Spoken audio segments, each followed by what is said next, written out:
Build a better world, God said. Well, what does that mean? How can I build a better world? It's so big. With millions of people on this planet, I'm just one small and helpless being.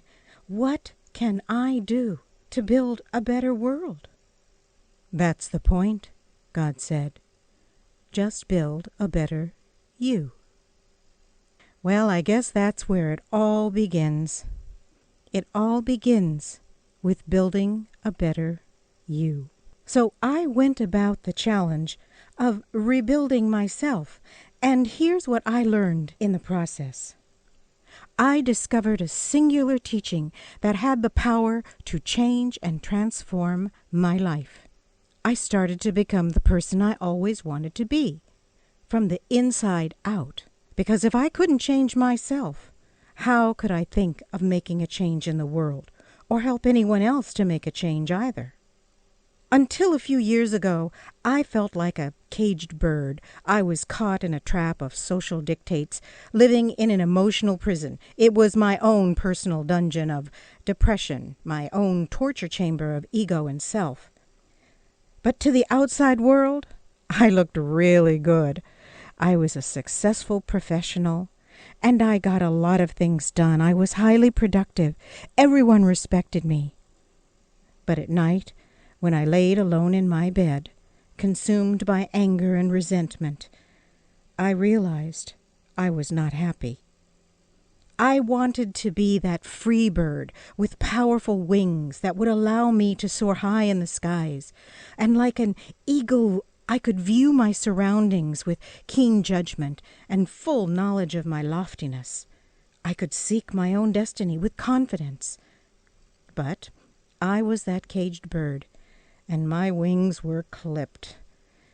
I was intellectually crippled. My emotional feet were tied from the hurt and the pain and the disappointment of life's experiences. Oh, but I wanted to be like that free bird. But my cage was strong. To escape that cage of life's limits, life harmed by culture and society, and the experiences of gender and economics. Seeking an escape from those exterior forces and an internal prison, I refused to remain in my barricade, and it meant I had to face my demons, which basically are the same 7 major barriers to all individual progress. They affect everyone. No one is immune. And these obstacles are the same for individuals as well as for global human progress. Here's the 7. Negative behaviors, mental weaknesses, social dependencies, psychological instabilities, intellectual misunderstanding, egotistical frailties, and last but not least, emotional insecurities. Ripping away these bad habits means one has to be willing to change, not just on the surface, but deep down in the soul.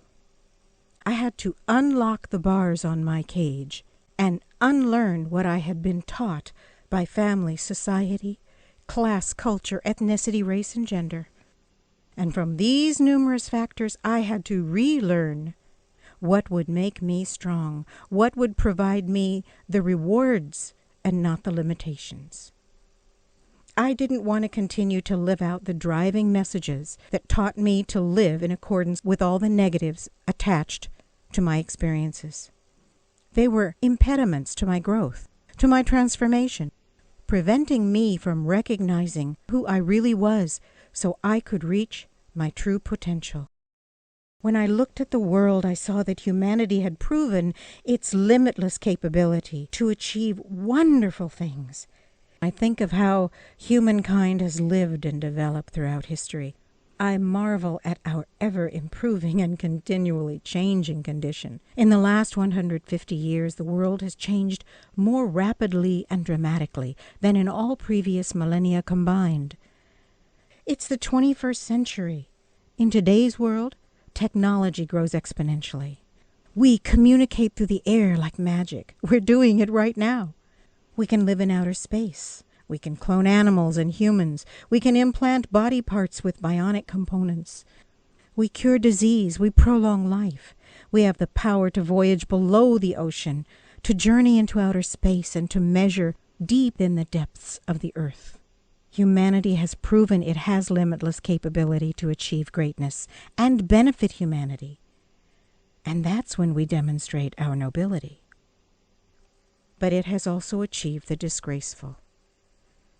Children are still starving. Civil strife continues.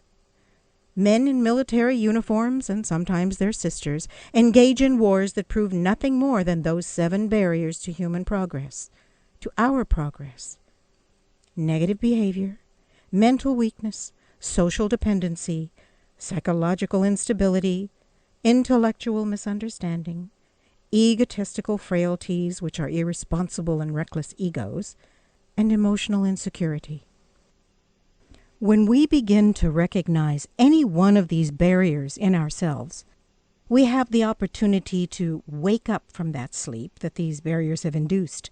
And it's then that we are able to choose whether we want to keep on that path and perpetrate those barriers to our individual human progress, or decide to change ourselves.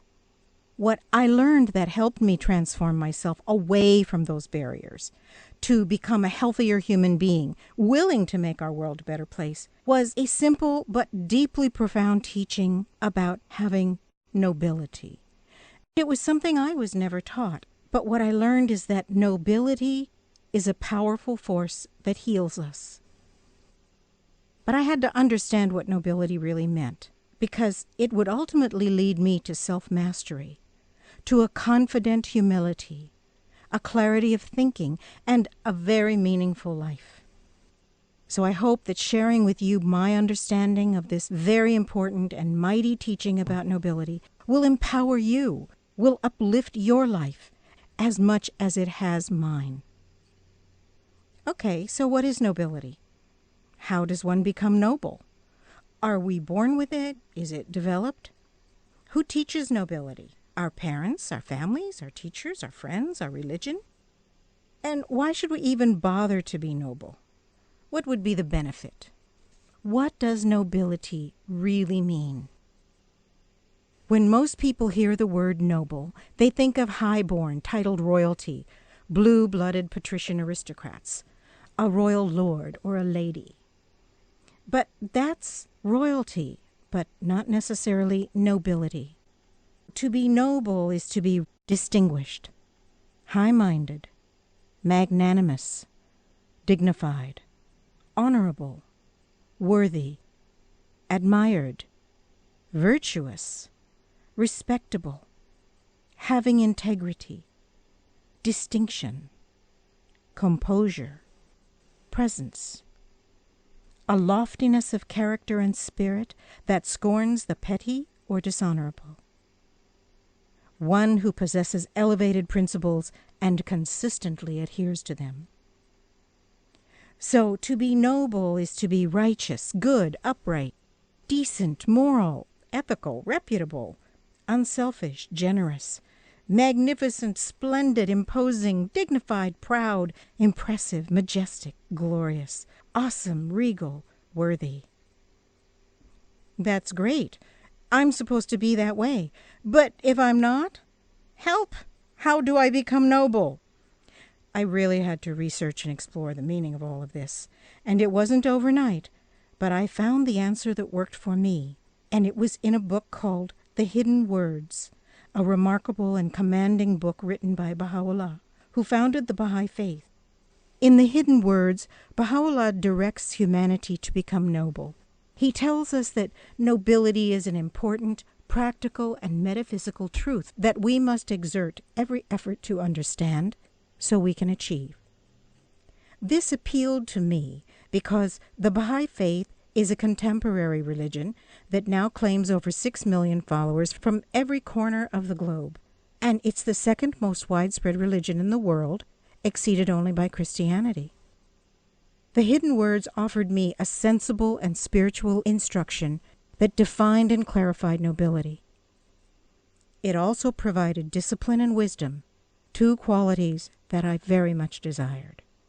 So now I had a reference, the hidden words, and I was able to put nobility in a context that made sense to me. This is the instruction that literally allowed me to transform myself into a noble individual. And I was that individual already, but I hadn't recognized it. Baha'u'llah says, "Noble have I created thee, yet thou hast abased thyself. Rise then unto that for which thou wast created." So we are already created noble when we're born, yet we bring ourselves down. And Baha'u'llah is saying, bring yourself up for what you were created to be. He says, "O son of spirit, I created thee rich. Why dost thou bring thyself down to poverty? Noble I made thee. Wherewith dost thou abase thyself? Turn thy sight unto thyself, that thou mayest find me standing within thee, mighty, powerful, and self-subsisting." So Baha'u'llah is saying, God has created you rich. Why do you bring yourself to poverty of spirit? You've been made noble. Why do you abase yourself? Look into yourself, that you might find that which is good and godly within you, mighty, powerful, and self-subsisting. If I was already created noble, born with nobility, that means no one can take something away from me that's already inside of me, that I'm born with. But I had to affirm this in the depths of my soul. I had to understand that this clear instruction really was a wonderful promise. If I believed in a God or a greater being, then I had to believe that I already was born noble. I'm very grateful for this teaching about nobility because it really is a signal to me that not just me, but that human excellence is achievable through the power really of belief. It's that simple. If you can believe it, you can be it. And nobility is a spiritual reality. This is the reflection of what is virtuous about us. This is the reflection of our strength and fortitude. Now, some may call it self-esteem or self-confidence. It really doesn't matter what the words are. It's that we have to discover that individual nobility through a newer education, a different experience. Look at the humility of an infant. If that isn't love, I don't know what there is. In them is nobility. They are born with it. But we must ensure that they grow up knowing that they are a noble being. We must reinforce that in any infant, in any child, so they can grow up to be a noble adult human being.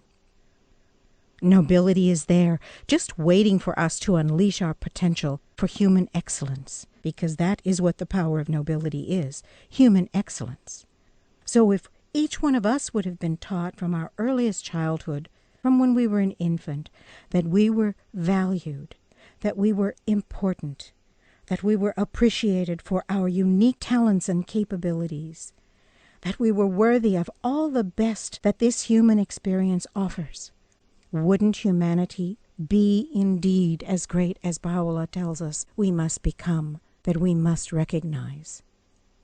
This is why I'm sharing this information, because if families and society and government and agencies and institutions do not teach nobility, how can you practice it?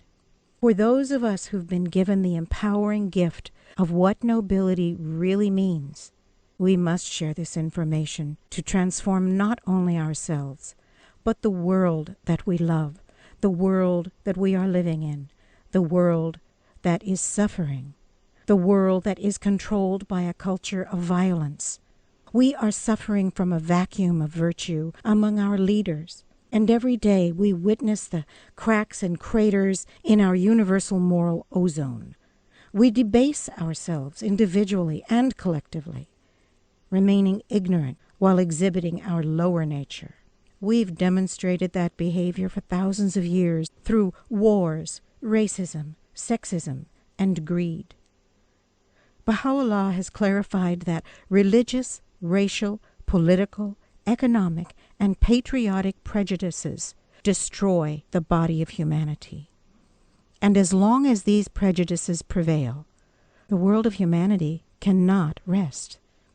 For more than 6,000 years, this world has not been free from war, strife, murder, bloodthirstiness.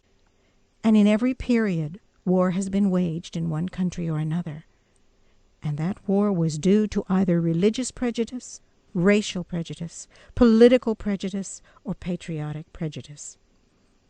We know all too well that it is only with the abandonment of all of these prejudices that the world of humanity will be saved from the darkness that has consumed it. Once that happens, the world will be lit. It will attain the illumination of a higher consciousness. And this is critical for us to make our world a better place to leave to our descendants. You know, we are the ones who are now responsible for our own behavior, individually and collectively. That's why Baha'u'llah's teachings are important, to serve as a guide for all humanity. All religions have taught mankind to be noble, using different parables, but the same simple message over changing ages. But we are continuing to live in our lack of nobility. We are drowning in it. But now we have the opportunity to stop our self-destruction.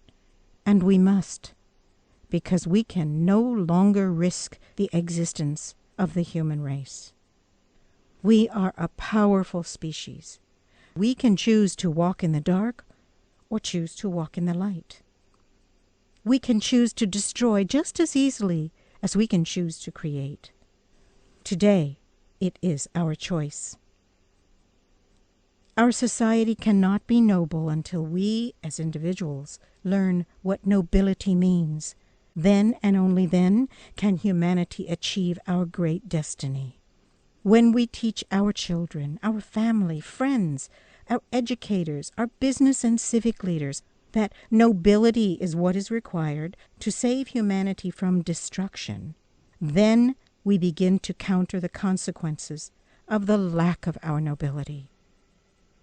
When we value others, appreciate others for their unique talents and capabilities, behave as worthy of all the best that this human experience can offer, then we change the world. But first, we change ourselves. If you don't believe you are noble, you cannot behave as though you are. Baha'u'llah's teaching of nobility was one of the greatest gifts given to me, and I want to give it to you. You don't have to be a Baha'i or a follower of Baha'u'llah to embrace this concept. You just have to embrace this concept which will serve you the best. Understanding your nobility is a spiritual reality. Remember that that's what will reflect our virtuousness, our strength and fortitude, self-esteem or self-confidence. Trust me, when your behavior is noble, it cannot be ignored. Nobility signals that human excellence is achievable, if nothing more than through the power of belief. If you believe it, you can be it. What helped me put nobility in perspective is reflecting on people in history who made their mark in the world and changed it for the better. They discovered their nobility and they used it. Some noble people became famous, some didn't. Some tell the story of our histories, like Harriet Jacobs, a slave who was the first African-American woman to document the despicable and insufferable experience of slavery in the United States. And who cannot be inspired by the bravery and dignity of the thousands of innocent men and women from many indigenous American tribes who were forced to walk a deathly, snow-filled trail of tears, whose children died in their footsteps. I think of Mother Teresa, who steadfastly served the poorest of the world's poor till her dying day, always instructing us that the path to God is paved with service to others. I also think of the great Mahatma Gandhi, who said, "Be the change you want to see in the world." And another great man, Nelson Mandela, who stated, "It is what we make of what we have, not what we are given, that separates one person from another." His long walk to freedom liberated not only a nation, but hearts all over the world. And how can we not be impressed and encouraged by the story of Tahereh, the first woman to remove her face veil in 1848 in the ancient land of Persia?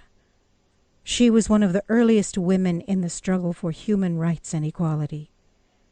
This legendary 19th century Persian poetess and legal scholar is known as Joan of Arc of the Eastern world.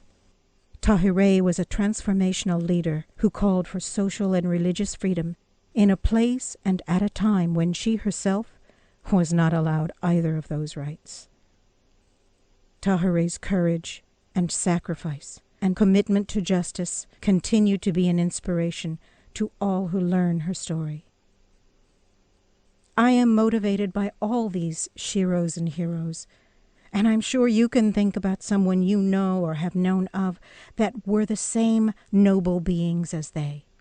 I want you for a moment now. Think about someone in your life who in your mind is noble. A lot of people think of their grandparents or friends who've passed on. Close your eyes for just 30 seconds and remember someone you knew, someone you know. They can be living, they can be real, they can be fiction. But in your mind, they are noble beings. Concentrate now. Imagine them and how they were noble. Envision their behavior and what made them noble.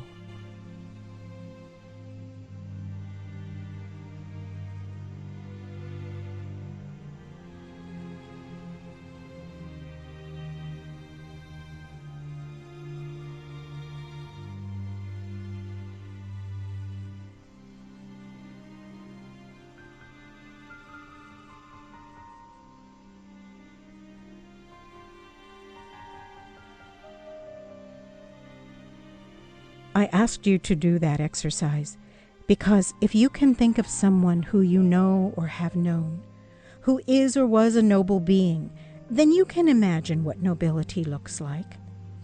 Acts of nobility become more real to you through the faces of people that you have recalled. And I'm sure those people expressed behaviors that fit those descriptions of nobility. I'm sure those individuals you thought of were distinguished, high-minded, honorable, admired, respected. They had great character. And I suspect that they too possessed elevated principles and consistently adhered to them. Anytime you feel you need to recapture the meaning of nobility, try that exercise and see how it affects you. If you are in difficulty or with another person having a difficult time, look at them differently.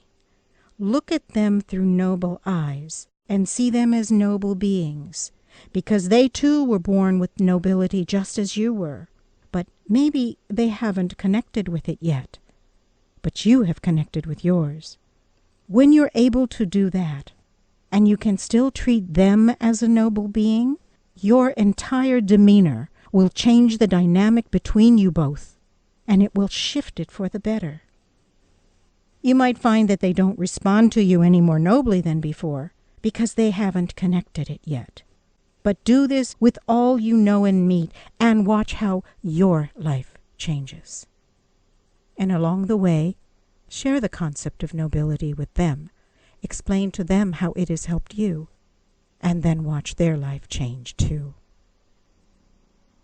Friends, every day provides each of us with an opportunity to connect and demonstrate our nobility, because that power is within us all. Remember, you are born with nobility. It is God-given, and no one can take away from you what you are born with inside of you. Nobility is in me, and you, and everyone else, despite how they may appear, despite how they might behave. People have to be willing to discover nobility, because it does require us to retrain our minds and retrain our hearts as well. It forces us to re-perceive who we are. And when we can do that to ourselves, we can do that with others. Nobility includes courage and commitment, and we are totally capable of achieving this. It might mean that we make Baha'u'llah's words a mantra, maybe remind ourselves every day, every hour, every moment if necessary. I certainly did.